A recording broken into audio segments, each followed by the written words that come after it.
La mesure a fait l'effet d'une onde de choc sur le continent. La France multiplie par 10 les frais de scolarité pour les étudiants étrangers hors Union européenne. 10 jours après l'annonce, le débat reste vif sur les campus français, mais aussi dans les établissements français à l'étranger. Je vous propose de regarder ce reportage d'Audrey Herman et on revient tout de suite après sur vos contributions à ce sujet. C'est une nouvelle qui continue de secouer le petit monde de l'enseignement universitaire français. Nous avons donc décidé que les étudiants internationaux, qui ne résident pas dans l'espace économique européen, paieront des frais d'inscription correspondant approximativement au tiers du coût réel de leur formation. Jusqu'à présent, les étudiants étrangers étaient logés à la même enseigne que leurs camarades français. Ils versent 170 € pour une année de licence, 243 € pour une année de master et 380 € pour une année de doctorat.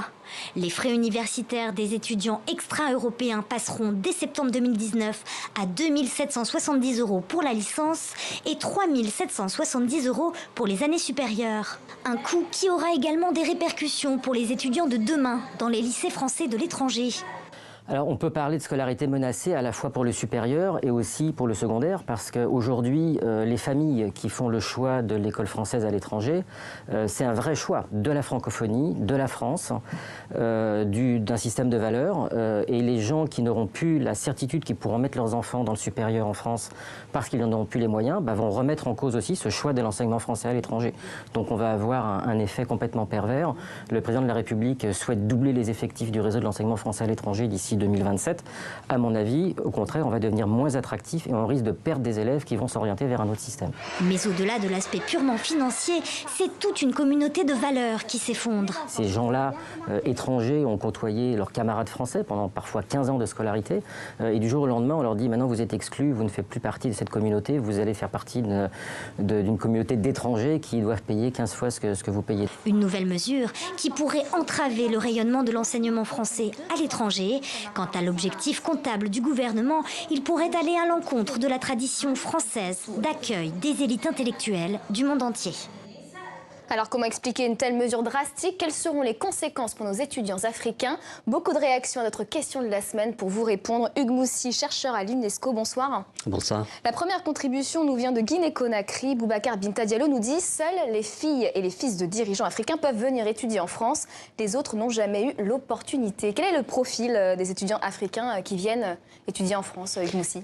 Alors, je vais répondre par deux chiffres. Le premier, c'est qu'il y a en France aujourd'hui, en 2017, environ un peu moins de 350 000 étudiants, dont la moitié, 45-50%, viennent du continent africain. Et eux-mêmes se répartissent pour moitié entre les pays du Maghreb, particulièrement le Maroc, l'Algérie, un petit peu moins la Tunisie, et les pays d'Afrique subsaharienne, avec des cohortes assez importantes de pays comme le Sénégal, comme le Cameroun ou la Côte d'Ivoire. Donc on a environ 150 000 étudiants du continent africain en France, et je ne pense pas qu'ils soient tous fils ou filles de dirigeants. Par ailleurs, pour pondérer un peu ça, il faut voir aussi que l'Afrique, et en particulier l'Afrique subsaharienne, est un des continents, une des régions du monde dans lesquelles la population étudiante est la plus faible. On arrive à 10% d'étudiants dans la classe d'âge, disons, des 18-24 ans. Et on sait très bien que en Afrique subsaharienne en particulier, ceux qui arrivent jusqu'à l'université font aussi partie, grosso modo, des milieux, on va dire, les plus favorisés. Donc si on met tout bout à bout, je crois que c'est un peu une caricature de dire qu'on n'a que des fils et des filles de dirigeants. C'est vrai que, grosso modo, en Afrique, par ailleurs, sur le continent, les populations plutôt plus privilégiées sont celles qui accèdent à l'enseignement supérieur. Et qu'est-ce qui explique cet attrait des étudiants africains à suivre leur cursus en France?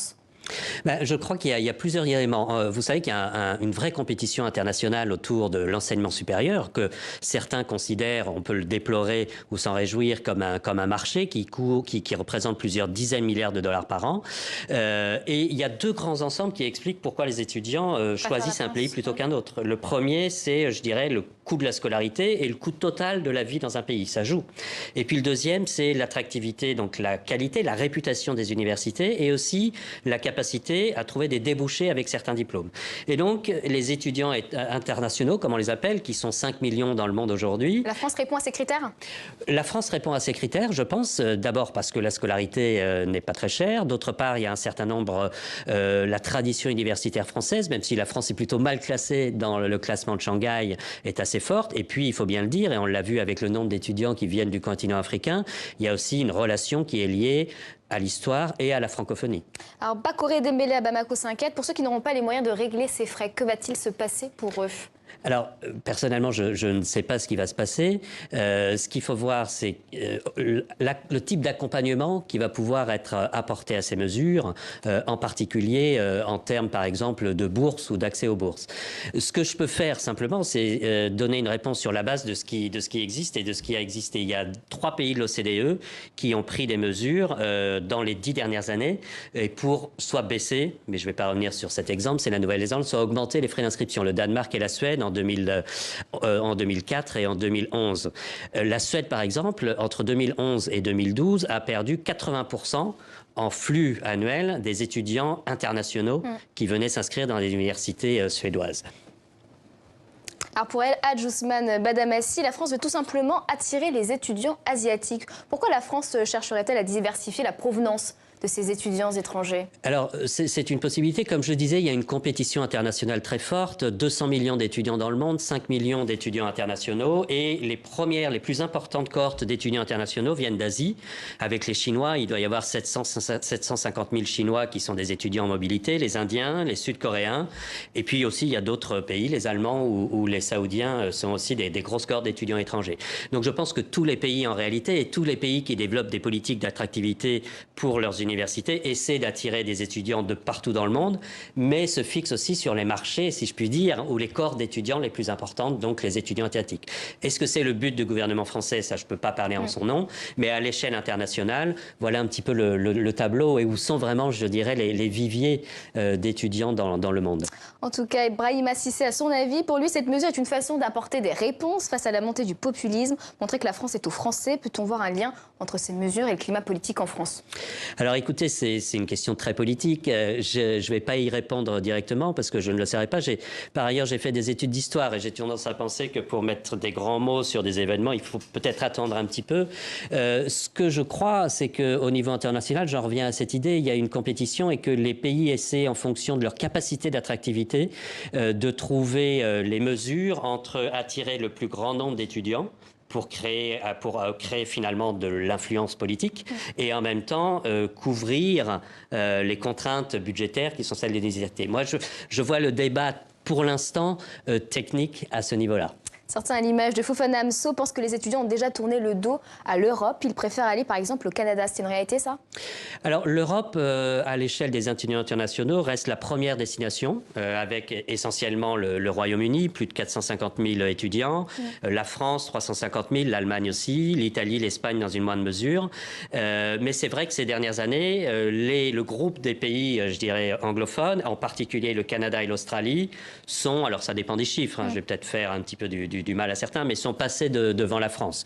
Donc il y a une attractivité plus grande. Justement, après la France, quels sont les pays prisés par les étudiants africains? Alors, par les étudiants africains, il y a le Canada, la Belgique, l'Allemagne, l'Italie. La Russie l'a été, je ne suis pas sûr que ça le soit encore. Donc il y a un certain nombre de pays européens et puis effectivement les grands pôles d'attraction qui sont les pays anglo-saxons, États-Unis, Canada, Australie et Angleterre. Mais alors il faut voir ici que les coûts sont souvent beaucoup plus importants. On a des tranches de coûts qui sont autour de 15-16 000 $ par an par élève dans les universités publiques. Je ne parle même pas des universités privées.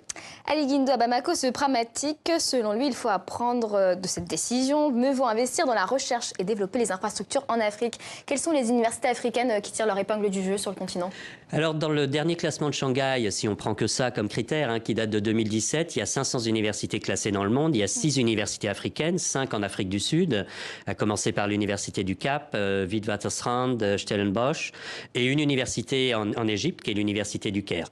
Donc, il y a peu d'universités qui sont dans le peloton de tête, même si on peut bien entendu revenir et critiquer les critères de choix et les critères classement de Shanghai. Par ailleurs, moi, je pense que notre téléspectateur a raison. Un des gros enjeux, au fond, c'est de développer davantage la capacité, les universités africaines, la recherche en Afrique.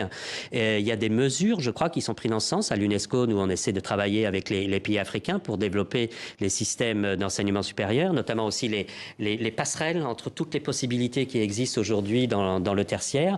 Et je crois que c'est un enjeu fondamental. Il y a juste une petite chose qui est importante, c'est que les étudiants en mobilité, en fait, veulent de la mobilité, mais près de chez eux. Et je vais prendre un exemple très intéressant qui regroupe bien ça. Le Nigeria, il y a une vraie crise du monde étudiant. Il y a deux fois moins de places que de demandes pour les étudiants. Donc les Nigérians partent beaucoup à l'étranger. Pendant longtemps, le premier pays, c'était le Royaume-Uni, puis les États-Unis. Et depuis très peu de temps, vraiment ces dernières années, le Ghana est devenu la deuxième destination des étudiants nigérians. Je crois que ça, c'est quelque chose d'important, à la fois au niveau, dans le contexte du continent africain, et aussi de montrer que la mobilité, elle est parfois choisie, mais elle est parfois aussi subie, et que développer des universités, comme le font beaucoup de pays africains aujourd'hui, est aussi, pas seulement, mais aussi une solution qui me paraît très importante. Ce sera la conclusion de notre interview. Hugues Moussy, directeur de recherche et de développement à l'UNESCO. Merci d'avoir répondu à nos questions, aux questions des internautes.